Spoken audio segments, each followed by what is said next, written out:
if we don't pay money to mafias kill you. Une terreur connue de tous, y compris des associations présentes sur le terrain. Voilà 7 ans que Jackie arpente ces rues pour leur venir en aide. J'ai entendu dire qu'il y avait des gens qui essayaient de s'organiser pour passer par eux-mêmes, mais que dans ces cas-là, c'était vraiment pas bien vu de la part des passeurs.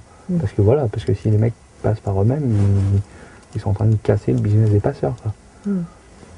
Et ça leur plaît pas. Et ça aussi, c'est source de violence du coup. Les passeurs ne sont pas les seuls à faire régner la peur. De nuit comme de jour, la police organise des rafles et embarque des migrants, souvent relâchés quelques heures plus tard avec en main un papier de reconduite à la frontière auquel ils ne comprennent rien. Nous sommes absolument scandalisés par la façon dont on traite ces gens. Aucune dignité.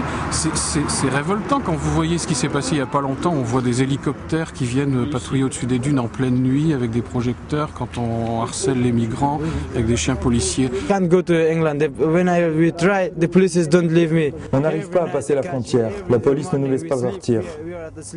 Tous les soirs, ils essayent de nous rattraper. Tous les matins, ils nous réveillent avec du gaz.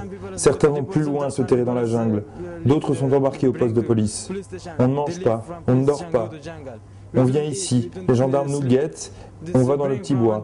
La police nous déloge. Depuis que je suis arrivé à Calais, il y a 2 mois, je n'ai pas réussi à dormir plus d'1 heure de suite. One night we can't sleep 1 hour. La police se défend de chercher à terroriser les migrants et explique vouloir se livrer à une démonstration de force envers les passeurs. Il s'agit de leur faire comprendre qu'ils ne peuvent pas faire leur trafic en toute impunité. Mais quoi qu'il en soit, la faim, le manque de sommeil, la peur font monter la tension entre les migrants, exacerbent parfois les mésententes ethniques.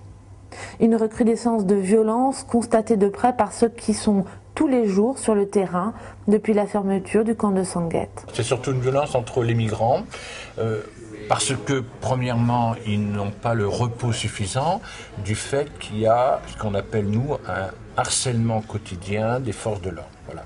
Et entre autres de les empêcher de dormir en leur faisant comprendre que s'ils veulent dormir normalement ils n'ont qu'à partir ailleurs. Voilà. Donc il y a ce harcèlement qui les fragilise, qui les fatigue, et donc ce sont des jeunes hommes, la moyenne d'âge c'est 20 ans, donc il ne faut pas grand-chose pour qu'il y ait une étincelle, une explosion entre eux. Ah ça c'est certain, quelqu'un qui ne s'est pas lavé depuis 3 semaines, qui est réveillé 3 fois par nuit par la police et qui parfois a faim, ouais, forcément ça crée des tensions. Mais est-ce qu'on doit continuer à pallier les absences de l'État comme ça, ad vitam aeternam, quoi? Parce que ça, voilà, depuis la fermeture de Sanguette, on le fait sans avoir aucun soutien de la part ni de la municipalité ni du gouvernement. L'État, la nouvelle municipalité de droite sont-ils en partie responsables de la montée des tensions entre les migrants sur Calais? C'est la question à laquelle nous répondrons demain sur Marianne 2. Mako hiskala hesok azar kiri nawo daga natar sabe wafa guzar da chao.